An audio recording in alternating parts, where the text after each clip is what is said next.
the biggest thing is identifying and understanding the season that you're in. And there's a reason why there's 4 seasons of the year. You know, there's going to be a summer, there's going to be a great time, it's going to be a fall when things start to change, there's going to be a winter when things are dry and it's just not going the way that you want it to go, you know, and then there's going to be a spring and it starts all over again. In a love relationship, right? Like with your partner, like you have to set that time to be intentional. Set that time to date, no matter what it is. Like as entrepreneurs, something that I've learned. Everything she went through, I had a role to play in it because I wasn't there for her. I know that she could probably have a certain perspective of pregnancy because she voiced it. You know what I mean? Like, here we go again. But I'm like, no, this time's gonna be different, and it's an opportunity for me to prove that. Like, I'm growing, I'm learning, I'm changing. So like, I take that seriously. All right, you guys, hopefully your Valentine's Day was amazing as Pablo's was and Matt's and Noah's was and mine and Angel's. But now you guys are here for the last one because the last story really touched your heart. Obviously, it was a very special place to be vulnerable and really not a lot of people can. You know, to speak from a little bit about just our costumbres, right? To show vulnerability isn't really manly, at least in the culture that I've been brought up. Mm-hmm. But from what I've realized more and more from mentorship is that being vulnerable is actually like the strongest thing you could do. It takes courage, and courage becomes courage when there's fear involved. If there was no fear, then you wouldn't be courageous. So guys, in that sense, you know, the story that we shared, I want you guys to dive into that. But also in this segment, what we're also going to do is talk about advice that someone who's married, someone who shared an incredible story could actually give us. And I'm actually learning a lot as well. So thank you guys for being here. And Pablo, I mean, you're in a relationship too, bro. So you might have to dive into this segment as well. I'll drop the little bit of wisdom that I know. Go for that. You got a lot, bro. You got a lot. So advice for for couples in relationships and in business. What advice could you give them to, one, I mean, navigate through that storm? Because it's not easy, right? You got ups and downs in businesses all the time. Yeah. So what advice could you guys give? Go ahead. I think the biggest thing is identifying and understanding the season that you're in. Know your season, understand that it's a season. There's a reason why there's 4 seasons in the year. You know, there's going to be a summer, there's going to be a great time, it's going to be a fall when things start to change, there's going to be a winter when things are dry and it's just not going the way that you want it to go, you know, and then there's going to be a spring and it starts all over again. And just accepting that and understanding that is big, you know. That's how, you know, you'll, okay, there's one of the things that, I have a friend that lives in Seattle, and she was like, living in Seattle, it's like being in an abusive relationship. Abusive relationship. But I'm not saying abusive, but we don't do abusive relationships here. But understanding that, like, you know, like the season's gonna change, like, you know, when specifically in Seattle, it's really wet, you know, it's like dark, it gets dark at like 3:00, you know, it can feel really bad, you know, but once spring comes around, like you realize, okay, this is why I'm here. Because in the summer, the days, they have like daylight for like 18 hours. Oh, wow. So like when things are great, it's great, you know, but just understanding that it's not always going to be this way. And having that perspective and knowing that like the sun is going to come out again, you know, like you just have to understand it. Obviously in those moments, still like having moments of reconnection and having moments where, you know, you just communicate and tap in and really know where each other's at. And in the sense of like, you know, like looking back, like the things that, you know, Matt had the perspective, like, okay, like we'll see each other on the other side. But if we would have just communicated that, you know, if we would have just talked like, okay, we're going through this, but like, this is what I'm going through, this is what I'm going through, this is what we're going to do, and we'll check back again in a week or two, you know? Yeah. Even just that would have helped us a lot more than not talking, you know? Right, Yeah. right. And I think on the note where she was saying different seasons, understanding that every season, whether it's business, relationship, has different needs and everything. And so I want to take it to like a biblical reference where it's like, you know, in the book of Exodus where, you know, the people of Israel coming out of Egypt and going into the promised land, and you see in the Bible, like there's so many different names for God. You know what I mean? Jehovah Nisi, Jehovah Jireh, Jehovah, like, you know, it's like my peace, my healer, my protector, and all these different names they're for the same God, but they're all represent different seasons of the people of Israel's life. And so in our life, there's different things that we're going to need. And so being able to identify that, and you're able to get that, you know, of course from God, but even also in a practical sense, like from leadership, from mentorship, different people. Like there's some times where we just need someone to, like, you know, tell us like it is, you know, be confrontational, be 100, like, what's wrong with me? Like, bro, like, you're lazy, you're distracted, whatever it is, you know. And there's some times where there's chaos where, man, we just need peace in our life. And so don't be able to find that, or whatever it is. And if you're able to identify the season and identify the needs, then you're able to navigate through that season and get to the next. Now, as a couple, I'm curious to know, like, because I think a woman plays a pivotal role in a household. Like, how a woman makes a house a home. So, like, for you, Nora, talking about seasons, talking about understanding the communication, like, how do you guys bring them back? How do you bring Matt back into, like, hey, like, come here, let's refill the love bank? Right. I think one of the things is, like, just the connection. So, like, spending time, or, like, you know, I kind of will be the one to bring up, like, hey, we haven't really hung out this week, or, you know, like, what's the schedule, or when are we going to be able to hang out? Like, when is that going to be, you know, like, especially because it's not just about me anymore, right? It's about my daughter too. Like, she needs that time with him too. And she needs to see us together, you know, not just me, or not just him by ourselves. You know, she needs to see all of us together.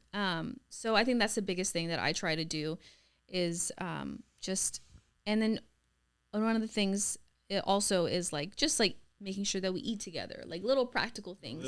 That's big. I think that's really big. Yeah, that we eat together, that we just do everything that we possibly can do together, that we do together. And I will say, like, I didn't grow up in a household like that. You know, like, I didn't grow up where we ate together. They just ate at different times. And especially, like, my dad would eat, like, after, like, way later. And, so that closeness wasn't something that I witnessed. But I can say from experience, like, how important it is, you know, and how it really just creates just a different atmosphere in the house, and different type of closeness. And I will say, like, that is big in Matt's family. Like, they do, that is something that I would say that I inherited, like, and saw, like, from your family. And just doing that, really bringing that atmosphere of love and family, and just everything that is important.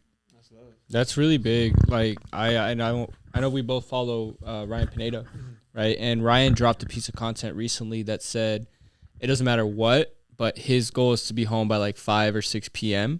because he wants to make sure that he has time with his wife, time with his kids, and to be able to have dinner together as a family. And he also says that none of his employees work on the weekends because he wants them at home spending time with their family.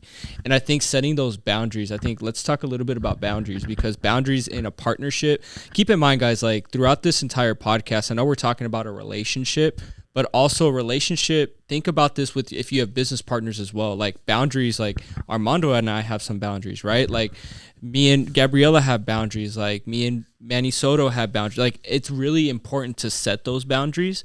Talk about how you guys kind of set boundaries. You don't have to necessarily talk about what your boundaries are, but, like, the importance of boundaries. I think it comes back to, like, the communication of it. So, like, with Ryan Pineda, how he says, like, 5 p.m., that's something that, like, I feel like I want to get to, but that's not always where we're at. And so what I do is, like, lately I've been doing, like, 12 to 15-hour days, and I'm like, but what my role and what I can do with that is, like, hey, Nora, like, this week's going to be really busy, but next week let's do this. Or, you know what I mean? And kind of just set those expectations ahead of time, you know? So, like, something like we do, like, we have Disneyland passes. Like, she loves Disneyland. Like, I'm cool with it. Like, I don't love it, but it's cool. But, like, she loves it, you know? And so that's cool. Right? That's cool. Like Disney adults, you know? So we'll, like, after we get out of work, like, we'll go, like, around 3 or 4, and we'll be there for, like, till, like, 7 and 8, take Zara, and that kind of just fills that love bank, and we have that time together as a family. But yeah, like, there will be times where, you know, I'm gone for a week for something for church or something for work.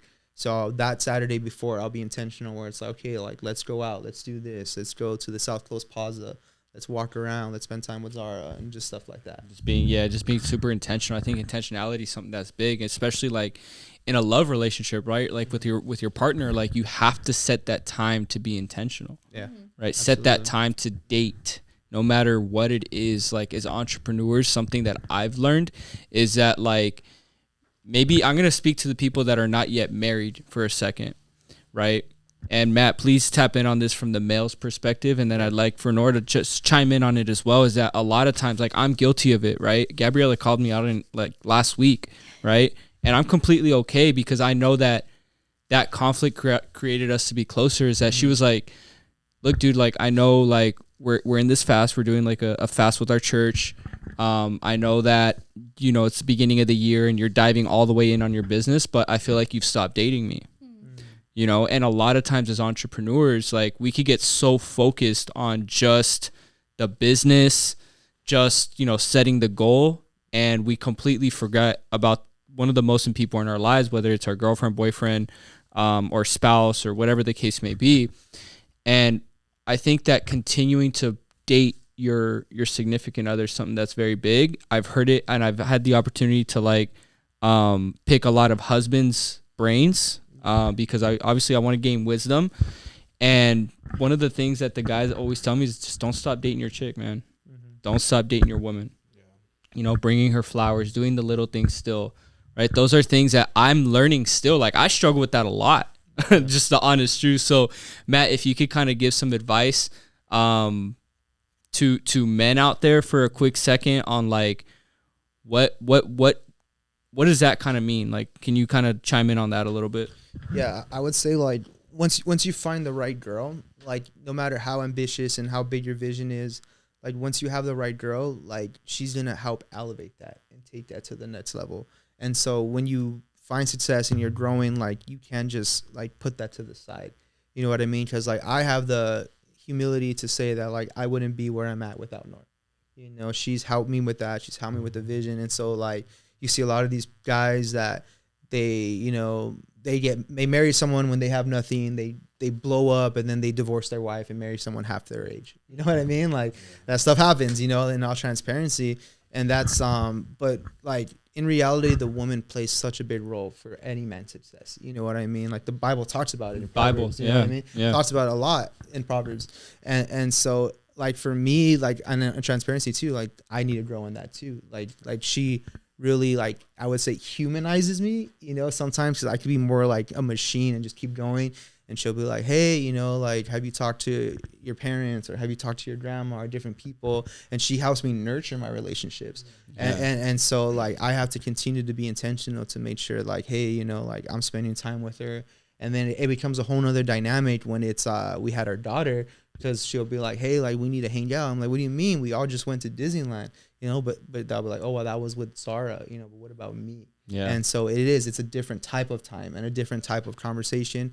And so being intentional with that, because I know that the more I invest in our relationship, like the more all areas of my life will continue to grow. Because if this is good and this is good between me and God and between me and my wife, then everything is going to work out. Come on. That's strong. Yeah. That's strong, man. That's strong. To piggyback off that quote, I heard a quote once guy told me, he's like, always chase your girl like it's the first time you guys are dating. Yeah. Like you know, when you're all about her when you first met her, like you guys are like, you're chasing her, you're doing everything. Like if you keep that consistency, which like obviously is hard. If you keep that up though, it's like you're always trying to chase her love and earn her love. Yeah. I feel like we should provide the woman's perspective on this. Oh yeah, like, here we go. That's like, all right, the sweat's over. Thank God. No, 100%. I totally agree that you should 100%. Like, the man is always the pursuer. Like, it's just the role of a man. Like, it's just natural. But when it comes down to planning things, I've had to learn too, like, I enjoy planning. That's what Matt always is like, you like doing this stuff. Like, it's not a big deal if you plan a date. And so, like, I've planned vacations, I've planned dates. Like, it's what I do. But Matt has too. So like our last vacation, which I will say is probably one of our best vacations. Matt planned completely. It was all me. And like obviously we mentioned that I'm pregnant, and so I had a really tough like first trimester, and I had no energy. I love Christmas, okay? I was a Grinch this past Christmas, you guys. Man. Absolute Grinch. I didn't do anything that I really wanted to do. I love taking my daughter to like just see certain things like lights and different things. I didn't plan any of that. It was like the Friday before Christmas, and it was Matt's idea. He planned like for us to go to South Coast Plaza, and like she saw all the lights. She like did all the Christmas things, and I was shocked. Like that was big, like because like that's not something that he initially like thinks about. He relies on me to think about it, you know? Mm-hmm. But he took that on, you know, and that was big for me. I feel like that was like, I was like, wow, praise the Lord. Shout out, man. Yeah. Shout out, man. Ah, boy. Got Yeah. Ah, boy. Took that dub. Took that dub right there. You gotta dap him up, right? And so that's the thing. Like, I just feel like it's okay for either one to plan, Yeah. you know, like that's the biggest thing. 100% a man should be a pursuer, but when it comes down to planning and even just showing love and that should always be both male and female. Yeah. Like, That's huge. I was gonna say, like, you dropped a big one, right? You're pregnant. That's Yeah. a huge one. And then on segment 3, if you guys were listening to that one's really good about the story that they went through after the first baby. But one quote that I want to drop in, because I want to ask you guys a good question, is the first quote is not whether or not we're gonna fight, it's what are we gonna do when we fight. It's inevitable that we're gonna fight, but it's conflict resolution. And now I mentioned conflict resolution because now that you guys had your first baby and you guys had that very, very tough time that brought you guys closer, now that you guys are preparing for your second one this year, 2024, what key lessons are you guys going to implement now with this one versus the first one? I think for me, just being like more sensitive to her, you know what I mean, and her needs, and just being there for her and like supporting her, you know what I mean, because I don't feel like I did that the first time. And then also like I feel like I have a real responsibility to like in her healing process for this, because everything she went through, like I had a role to play in it because I wasn't there for her, you know what I mean. And so I know that she could probably have a certain perspective of like the pregnancy, because she voiced it, you know, earlier on. You know what I mean? Like, here we go again. But I'm like, no, this time's going to be different. And it's an opportunity for me to prove that. Like, I'm growing, I'm learning, I'm changing. So, like, I take that seriously, Wow. you know? Wow. Man, thank you guys so much. Honestly, like that and even just like everything, all the vulnerability, I'm sure you guys are right. You guys are very used to seeing a lot of business content, right? But you can't grow a business if the home and the relationship isn't completely like at least prioritized or dialed in. It's going to be very hard to go out and build and scale and make all this money and have the big influence and do this and do that if what you have at home is crumbling like that. The relationship with God, number one, the relationship at home with your spouse or your family has to be in alignment for everything else to continue thriving. So Matt, Nor, thank you guys so much for coming on, making the drive. This was probably one of my favorite episodes. Oh, wow. So much value. Yeah, so much value because this hits home. Like it's touched the heart. yeah, it really connects with the heart. As we wrap up, I know we're going over just a little bit here, but anything that you guys just wanted to share that maybe we didn't have the opportunity to do so? I don't think anything new, but just kind of like on how she shared the scripture earlier, God works out all things for the good for those who love him and been called according to his purpose. And just like you said it, you know what I mean? Like our business, and this is a business podcast, right? And so we're business owners, but knowing that success is a byproduct, you know what I mean, of everything here. And just like how you said that. So, and I really believe like you can't outwork the favor of God. Yeah. And that's what I've seen within my life, and that's what I've seen around people around me. And there's tons of scripture on it. Like God stores up the wealth of the wicked for the righteous, different stuff like that. You know what I mean? And so obviously we're business people. That's who we are. But knowing that comes second to everything else. Yeah. You know what I mean? And so that's something that I would just want to share, that whoever you are in your business, that as you continue to build those relationships around you and continue to build a relationship with God, like, and if you make that a priority, you'll see the fruit of it in everything that you do. Yeah. That's big. That's big. Absolutely. Thank you, man. That's awesome. Can you guys drop your podcast, your information, so they could definitely follow you guys? Yeah, you can follow me at Noor Saavedra, Noor Saavedra.